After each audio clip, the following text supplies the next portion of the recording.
번째, 일단 상사의 지시를 잘 못 알아들어요. 그리고 두 번째요, 모르는데도 불구하고 질문을 하지 않아요. 그러니 업무의 기회가 줄어들고요, 발전할 수 있는 기회 갖지 못하게 되는 거죠. 근데 이 모습이 딱 일 못하는 사람들의 어떤 악순환이에요. 그런데 일 잘하는 사람들은 똑같이 3개 말씀드릴게요. 안녕하세요, 이민영입니다. 저는 기업교육을 공부한 사람이고요. 그 중에서 저는 일터에서 어떻게 하면 학습이 일어나는지를 고민하는 사람입니다. 그 중에 화법이라고 하는 주제는 한 10여 년 전만 해도 그렇게 중요한 내용은 아니었었어요. 시키는 일만 그냥 하면 되니까. 자, 그런데 시대가 변화하면서 본인의 일을 어필을 해야 할 때도 있고, 누군가를 설득을 해야 될 때도 있고, 아이디어를 또 제시해야 될 그럴 때도 있거든요. 자, 제가 많은 직장인들하고 교육을 해오면서 일을 잘하는 직장인들은 어떤 화법을 갖고 있는지 많이 봐왔습니다. 오늘 그 노하우 풀어드리려고 합니다. 모든 업무나 모든 인간관계 일단 언어를 통해서 이루어지잖아요. 그러니까 일 못하는 사람들의 특징 제가 3가지 딱 말씀드리면, 첫 번째, 일단 상사의 지시를 잘 못 알아들어요. 그리고 두 번째요, 모르는데도 불구하고 질문을 하지 않아요. 제대로 된 방향으로 업무를 진행시킬 수가 없죠. 그리고 세 번째, 자신의 업무와 관련해서 잘 어필하고 상대를 설득을 해야 되는데, 자, 설득을 포기합니다. 그러니 업무의 기회가 줄어들고요, 발전할 수 있는 기회 갖지 못하게 되는 거죠. 근데 이 모습이 딱 일 못하는 사람들의 어떤 악순환이에요. 그런데 일 잘하는 사람들은 똑같이 3개 말씀드릴게요. 일단 상사의 지시를 잘 알아들어요. 그리고 자신이 뭘 모르는지를 알기 때문에 질문을 적극적으로 합니다. 그리고 세 번째는 자신이 업무에 적극적으로 임했으니 해당 업무에 대해서 잘 알겠죠. 그러니 만약 일이 좀 잘못된 방향으로 흘러갔다 해도요, 상대를 설득할 수 있고 어디서부터 어느 방향으로 다시 가야 하는지를 잘 알죠. 따라서 당연히 일 잘하는 사람 말을 잘하고 일 못하는 사람을 말을 못한다라고 말할 수도 있어요. 근데 가장 큰 차이는 자신감하고 적극성인데 바로 질문으로 나타납니다. 자, 원래 우리 학교 다닐 때도 공부 잘하는 애들이 질문했던 거 기억하시죠? 그죠? 근데 질문을 할 수 있다는 건 내가 잘 들었다는 거거든요. 자, 그런데 질문에도 규칙이 있어요. 상사가 하는 말을 중간에 자르면서 질문을 하면 안 됩니다. 팀장님 잠깐만요, 이런 거는 안 됩니다. 두 번째는 이야기를 끝까지 듣고 질문을 해야 되는데, 자, 이때 들을 때 그냥 듣지 말고 메모를 해야 됩니다. 제가 팁을 하나 알려드릴게요. 메모는 동사, 명사 위주로 메모를 하세요. 동사, 명사로 메모를 하는 이유는 내가 이해한 바를 메모하는 게 아니고요, 상대가 사용한 단어를 그대로 메모해야 한다는 거예요. 그래야 오해가 없습니다. 만약 내가 내 생각을 써야 한다면 상대가 언급한 단어와 나의 생각은 어떤 방법으로든 표시를 해서 구분을 해둬야 돼요. 아, 이번 교육과정은 팀장 리더십인데 우리가 기존에 갖고 있던 컨텐츠가 좀 올드한 것 같아.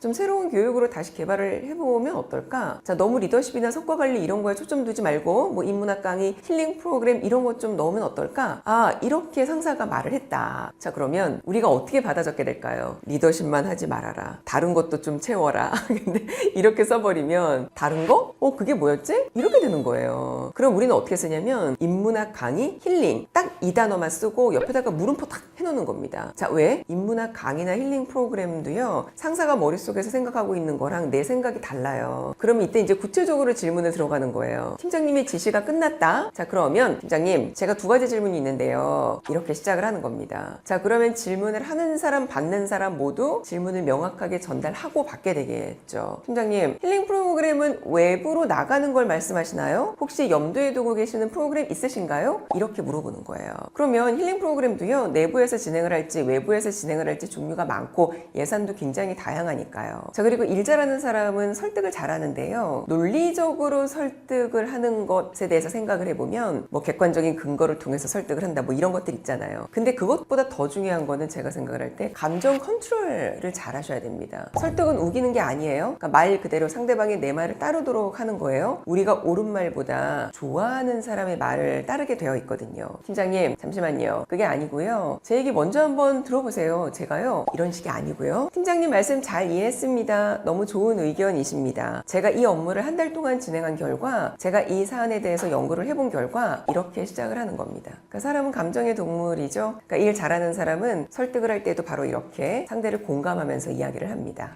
여러 가지 상황이 있는데 제가 상황을 조금 나눠서 말씀을 드릴게요. 그러니까 일상적인 대화를 할 때 일단은요, 일 잘하는 사람은 말을 하는 것보다 듣는 걸 더 잘합니다. 근데 들을 때는 어떻게 들어야 될까요? 나 지금 당신 이야기 잘 듣고 있어요. 그걸 표시를 내줘야 되죠. 바로 공감의 표현인데요. 자, 여기서 우리가 주의할 것, 공감은 동의의 표현이 아닙니다. 당신 말이 맞아, 이게 아니라는 거예요. 일단 들어야 하니까 우리는 왜 들어야 되냐면 그래야 그래야 그 안에서 많은 정보를 가지고 올 수 있지 않나요? 그러니까 공감의 표현은 이거예요. 당신 말이 맞아가 아니라 이야기해줘서 고마워. 잘 들었어? 요겁니다. 그래야 상대는 이야기를 많이 하겠죠. 왜? 신이 나니까요. 그래서 우리는 상대가 말을 많이 할 수 있도록 독려해주는 이런 화법을 사용을 해야 됩니다. 자, 두 번째는 일반적인 보고 상황인데요. 보고에서의 가장 중요한 포인트가 뭐죠? 두 가지 딱 말씀드릴게요. 첫 번째는요. 상사의 상사가 좋아할 만한 이야기를 해야 됩니다. 그리고 두 번째는 확신에 찬 서술어를 사용해야 합니다. 상사의 머릿속에는 무슨 생각으로 꽉 차 있을 것 같으세요? 바로 자신의 상사입니다. 그러니까 상사의 상사가 좋아할 만한 내용을 먼저 보고를 해야 하는데, 자, 이런 걸 우리는 두 가지씩 화법이라고 이야기를 하죠. 요점만 간단히. 팀장님, 드릴 말씀이 있습니다. 어제 진행한 PT 결과가 나왔는데요. 결과가 좋을 것 같습니다. 이것도 나빠 보이지 않으시죠? 그죠? 그런데 이런 말보다는 팀장님, PT 결과 최종 합격입니다. 이 건으로 땡땡땡의 수익을 낼 것으로 확신합니다. 이런 말이 훨씬 더 좋습니다. 뭐가 다르죠? 합격이라는 단어가 바로 나왔죠. 그리고 수익을 숫자로 이야기를 했죠. 자, 상사들이 제일 듣기 불편한 말이 뭐냐면, 저기 드릴 말씀 있습니다. 이건 거 아세요? 그러니까 왠지 이렇게 얘기하면 상사가 불안한 거예요. 아이고, 왠지 퇴사 이야기할 것 같아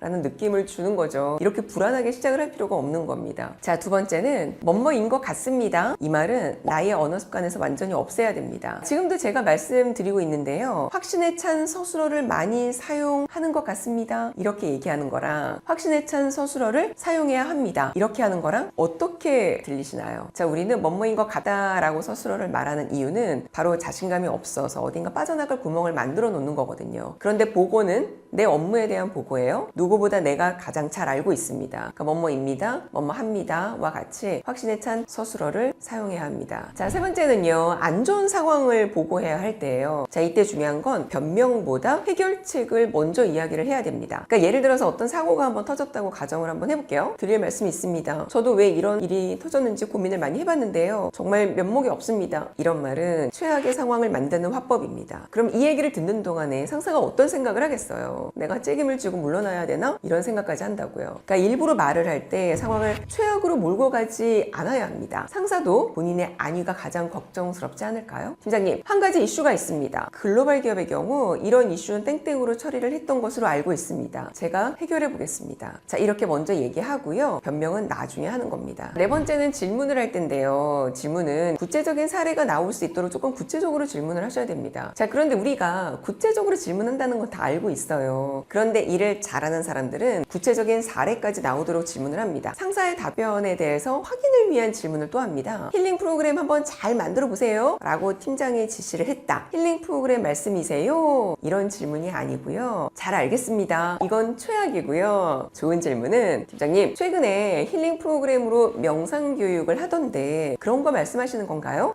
이 정도 나쁘지 않습니다. 자, 그럼 팀장님의 답변이 어떻게 나올까요? 김대리, 왜 이렇게 단순해? 힐링하니까 명상밖에 생각이 안 나? 그거밖에 없어? 근데 이거 약간 기분 나쁘죠, 그죠? 그런데 여기서 중요한 정보를 하나 얻었어요. 명상을 의미하는 게 아니었구나. 그럼 또 질문을 합니다. 팀장님, 그럼 아웃도어 액티비티 이런 거 한번 구성을 해볼까요? 팀장님이 또 뭐라고 답을 해주시겠죠. 그래, 지금 야 계절이 좋으니까 밖에서 하는 거 한번 좀 해볼래? 이런 식으로 질문을 구체적으로 좁혀가는 겁니다. 다섯 번째, 첫 미팅할 때요. 이때는 첫 미팅이라고 하는 건 어떤 상황일까요? 저 사람이랑 나랑 처음 대면을 했죠. 나는 우리 회사의 대표자입니다. 그러면 나는 좋은 인상을 보여야 합니다. 근데 제일 중요한 게요, 목소리 톤입니다. 일을 잘하는 사람은 목소리 톤이 유쾌해요. 표정에 대해서 이야기를 하는 분도 굉장히 많은데 표정도 중요하지만 저는 일단 화법에 대해서 이야기를 하니까 목소리 톤을 고급지게 유지할 수 있으면 좋을 것 같습니다. 자, 약간의 훈련이 필요한데요. 평소에 내가 친구 또는 가족이랑 이야기하는 것보다 공적인 대화는 조금 달라야 돼요. 사회 언어를 써야 됩니다. 자, 그런데 저는 단어도 중요한데 더 중요한 게 전체적인 톤이라고 생각을 해요. 약간 기분 좋은 톤? 그러니까 살짝 올리고요. 조금 빠르게 얘기를 하는 겁니다. 그럼 경쾌하게 들립니다. 좀 나이가 있는 분들 음성 한번 떠올려 보세요. 제가 최근에 전화 한 통을 받았어요. 그러니까 저한테 이제 강의 의뢰를 해주시는 건데요.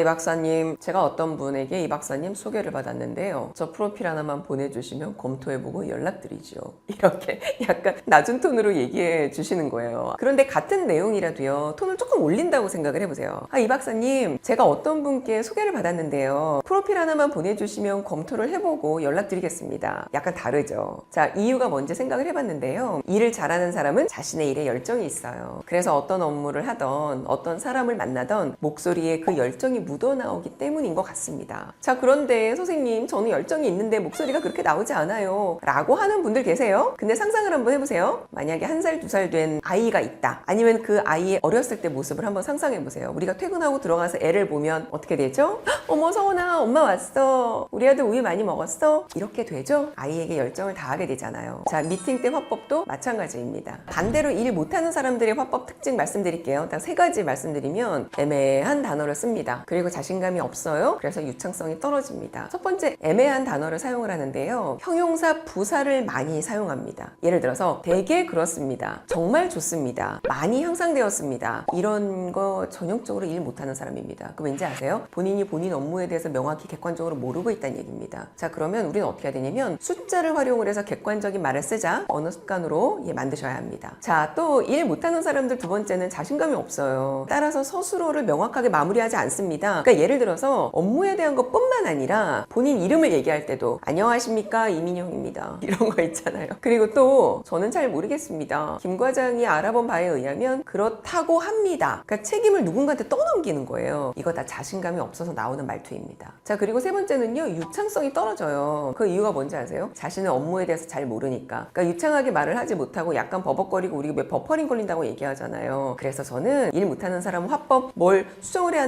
된다라기보다는 업무에 최선을 다해라. 그럼 화법도 유창해질 것이다 라고 얘기하고 싶습니다. 일 잘하는 사람은 인사 기본적으로 잘합니다. 우리 인사의 기본 원칙이 있어요. 3개인데 내가 먼저 한다, 아이 컨택을 한다, 스몰 토크와 함께 한다. 이거 다 옛날에 신입 때 배운 거거든요. 근데 이걸 의외로 잘 아는 사람이 별로 없어요. 그러니까 예를 들어 이거예요. 복도를 지나가는데 어떤 친구가 회의실로 쑥 들어가요. 그런데 왜 저 친구가 나한테 인사를 안 하지? 왜 이렇게 느낄 때 있잖아요. 왠지 나를 피하듯 회의실로 들어가는 것 같아. 왜 인사를 안 해? 이런 경험 있죠, 그죠? 근데 사람들한테 물어봤어요. 너 왜 인사 안 했냐고 물어보니까 인사할 타이밍을 놓쳤다. 그분이 나를 못 봤을 거라 생각했다. 이렇게 우리도 생각했던 적 있고 이렇게 말을 하더라는 거예요. 그런데 우리 시야가 이렇게 양옆으로 다 보이죠. 이만큼 보이잖아요. 내가 저 친구 저분하고 눈이 마주치지 않았다 해도요, 느낌적인 느낌으로 보여요. 지금 복도에 누가 있네? 이거 안다고요. 그럼 무조건 고개를 들고 인사를 하는 게 맞아요. 팀장님이 나 못 보셨겠지? 이거 아닙니다. 그래서 상대가 내 인사를 받아주던 안 받아주던 이거랑 상관없이 무조건 인사는 먼저 하는 겁니다. 우리가 복도를 이렇게 지나가요. 그럴 때 보통 목례를 하잖아요. 복도에서 오늘도 뭐 대여섯 번 마주쳤다? 그럼 그때마다 뭐 인사를 할 수는 없으니까 이렇게 목례를 합니다. 근데 목례의 그 목자가 뭔지 아세요? 눈목자예요. 그러니까 우리 인사의 규칙 첫 번째 내가 먼저, 두 번째 아이 컨택이라 그랬죠. 목례라는 건 고개를 끄덕인다라는 의미가 아니라 눈으로 인사를 한다라는 거예요. 그러니까 복도를 지나가는데 안녕하세요 이렇게 땅만 보고 지나가는 거, 이게 아니라 상대를 보고 눈으로 살짝 미소를 지어주는 겁니다. 자, 그리고 세 번째는 스몰 토크라 그랬는데, 시간적 여력이 있다? 그러면 우리는 스몰 토크를 어떤 형식적인 인사말만 하는 게 아니라 뒤에 뭔가 좀 하나 붙여주는 거예요. 그럼 관심의 표현인 거죠. 제가 옛날에 회사 다닐 때 회사에서 스몰 토크 캠페인을 한 적이 있어요. 그러니까 아침에 출근할 때 우리가 인사를 어떻게 합니까? 다들 모니터만 쳐다보고 있어요. 이렇게. 그러면 뒤통수에 저 왔어요. 아, 그래. 우리 이러거든요. 그래서 우리도 뒤를 돌아서 눈을 마주치고 인사를 하고, 인사만 하는 게 아니라 스몰 토크 해달라 그랬다고요. 근데 그 레파토리가 없어요. 아침 먹었니? 뭐 예를 들어서 모닝커피 한잔 했니? 근데 요거 이틀 하면 할 말이 없어. 그래서 우리가 스몰 토크 리스트 같은 걸 만들었었어요. 그러니까 이것도 내가 나의 하나의 그 레파토리를 만들어 놓는 거죠. 인사도 안 해버릇하면 인사말이 생각이 안 납니다. 그래서 제가 조금 전에 말씀드린 가장 쉬운 거, 아침에 커피 한잔 하셨어요? 아침 오는 길 괜찮으셨어요? 요거라도 습관을 들여서 해보시길 부탁을 드립니다. 자, 그리고 조금 더 관심을 갖는다면 오늘 그 친구의 일정을 내가 알아요. 오늘 김대리 PT 있죠? 화이팅! 이 정도 얼마나 좋습니까? 실제 저는 이제 임원들 사례가 굉장히 많아요. 이들은 말하는 방법을 배운 적이 없어요. 그러니까 국가 경제가 막 성장할 때 직장 생활을 했잖아요. 그럼 뭔가 일을 빨리 처리해야 되니까 위에서 지시가 내려오면 어떤 업무는 양으로 승부를 했었어요. 그러니까 어떻게든 해치우는 게 역량이었던 거죠. 그러니까 이런 과정에서 막말이 조금 오가고 이러는 것들 가지고 막 뭐라고 얘기할 수도 없었고, 시키면 그냥 해야 되는 거니까. 근데 이제 시대가 달라져서 임원들이 이런 것들을 배웠는데 이거를 지금 세대에 하게 되니까 직장 내 괴롭힘도 있고 막 녹음이 돼가지고 블라인드에 올라가고 이런 일이 생기는 거예요. 그러니까 임원들이 살아남기 위해서 예전에 기성세대의 리더의 어떤 모습을 답습을 하면 안 되게 된 거예요. 그러니까 다시 말해서 꼰대 같은 모습을 보이면 내부에서 승진이 안 되는 거예요. 그래서 실제 우리 임원들이요, 외모에서부터 화법까지 코칭을 받습니다. 옷 입는 것도 아저씨처럼 옷 입는 게 아니라 그것도 다 이미지 컨설팅 받는 거예요. 근데 그 중에 제일 중요한 게 저는 본인이 어떠한 화법을 갖고 있는지 객관적으로 알아야 된다는 거예요. 그래서 제가 이제 코칭을 해드리는 건 가장 주의하셔야 되는 게 이거예요. 언어를 녹음을 해서 저희가 같이 뭐 들어보기도 하는데 명령문의 언어를 주로 사용을 하더라. 그래서 명령문 대신에 권유형으로만 바꿔도 다면 평가를 할 때 평가가 달라집니다. 그러면 그 리더는 어떻게 됩니까? 더욱더 앞날이 창창한 리더가 되는 거죠. 자, 그리고 또 하나는 리액션으로 화답을 조금 해주셔야 돼요. 누가 이야기를 했다 그러면 진짜 좋은 의견이다 이렇게 해야 되는데 그냥 보고서만 보고 있는 거예요. 마치 막 나를 테스트하는 것 같아. 이런 느낌 별로잖아요. 그래서 딱 두 가지, 명령문을 권유형으로 바꾸고 적극적인 리액션을 하세요. 이것만 코칭을 해드렸는데 블라인드에 바로 나옵니다. 어머, 우리 상무님 뭔가 달라지셨어요. 그러니까 그런 것들로 저희들이 알죠. 자, 화법이라고 해서 무슨 말을 할까 고민하지 말고 들어라. 그리고 들었으면 들었다고 온몸으로 표시를 해줘라. 그랬구나. 어머나, 그때 그 상황 조금 더 자세히 얘기해 줄래? 적극적으로 표현할 수 있는 화법을 습관화 지어주십시오.